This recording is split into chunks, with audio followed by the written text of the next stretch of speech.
Hello and welcome to this episode of Practical Wisdom with Ben Bessett. My name is Brandt Barnard. So Ben, what will we be starting with today? All right, so today we're going to be talking about having good listening skills, and I think this is very important from the get-go to be able to listen correctly. A lot of times when we sit down with somebody, we might listen for a minute or two and then we want to talk, or we think we understand the problem, or whatever the case may be, and the person can feel that, they can sense that. And if that's how we're coming across, it's going to be difficult to get to the second or third layer of the person and their heart and what they're experiencing. I heard this recently now, the importance of listening skills.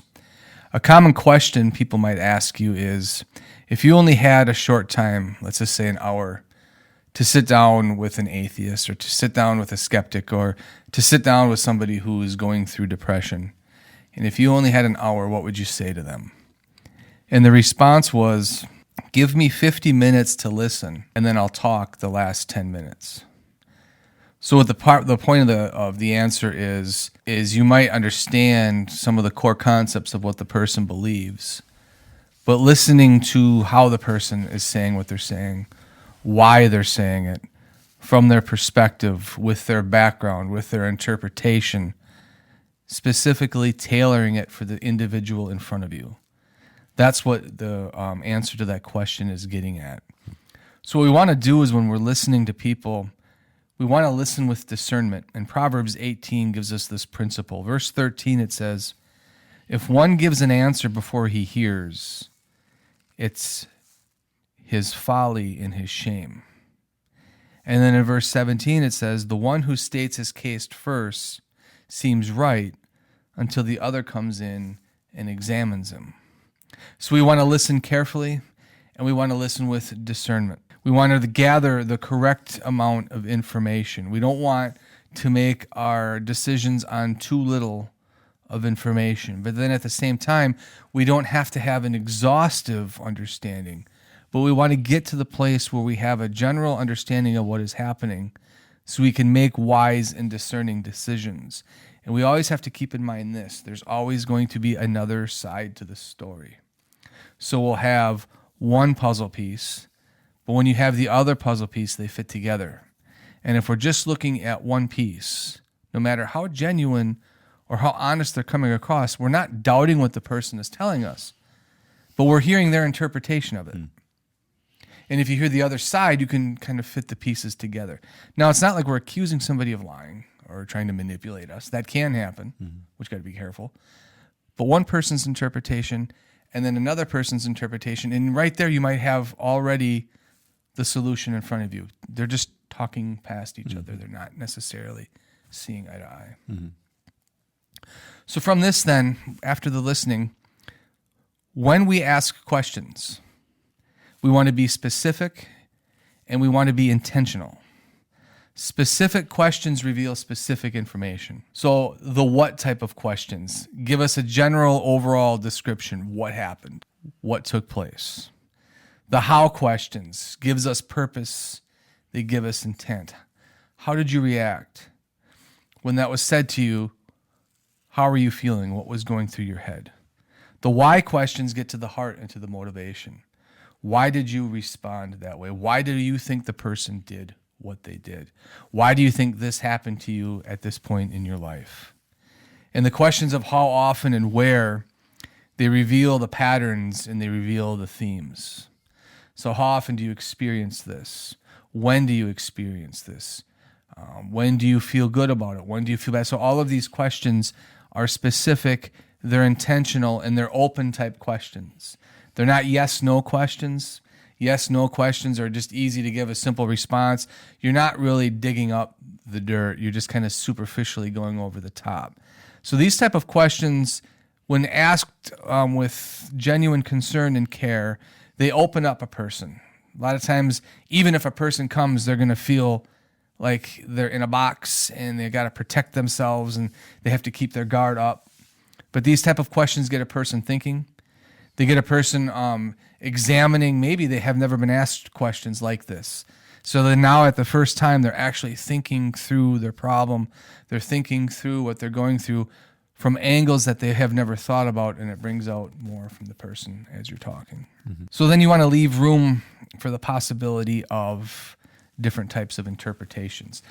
What I mean by that is a person might be explaining what they're feeling, but they might be meaning something just a little bit different than what you're thinking. They're using specific words, but what do they mean by those words? So there's a lot that has to be taken in, and you're kind of going from the general to the specific. And during this time as well, what you want to be doing is you want to be asking yourselves questions as well. You don't want to be on a one track. You want to come at it from many angles and many perspectives. So what you could say is, to yourself, you can be thinking, have I thought about this? I wonder if they meant that. Do I need to gather more information? Do I have a sufficient enough information? What haven't I asked? Have I been asking just a series of specific questions in this category, but I'm neglecting other categories that need to be drawn out? So you want to clarify contradictions also that you hear.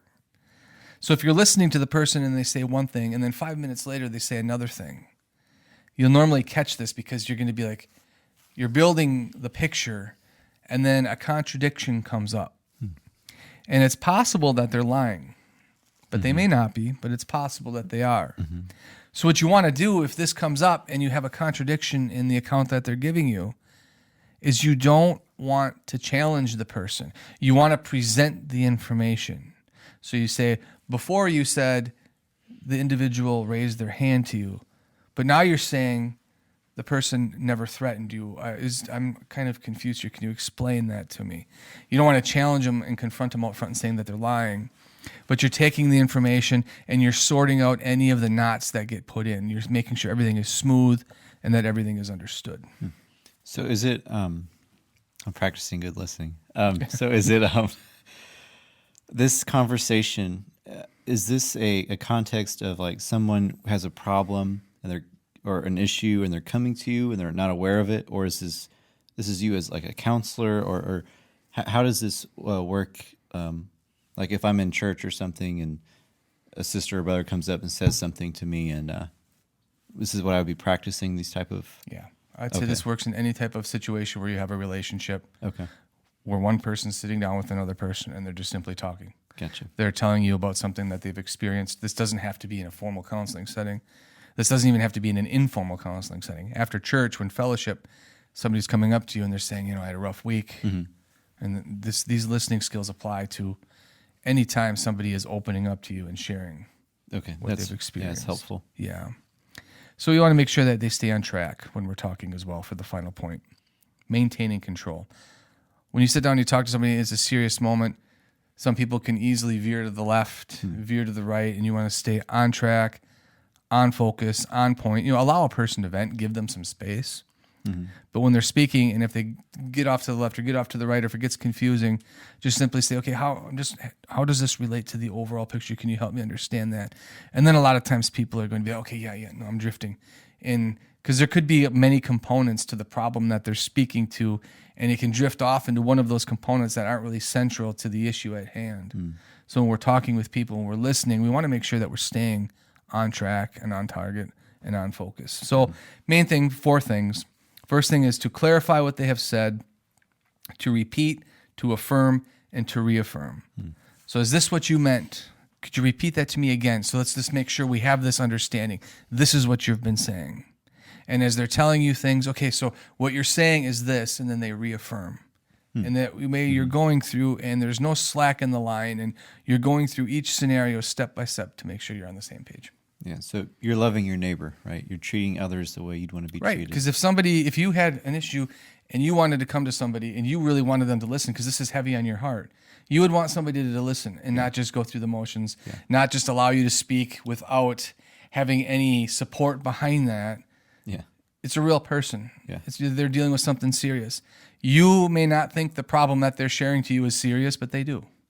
Yeah. And you would want them to be listening to you as much as you should be listening to them. So it's loving your neighbor as yourself, yes. Thank you, Ben, and thank you for joining us on this episode of Practical Wisdom, and we'll see you next time when we look at part 2 of Good Listening. Thanks for joining us. Thank you.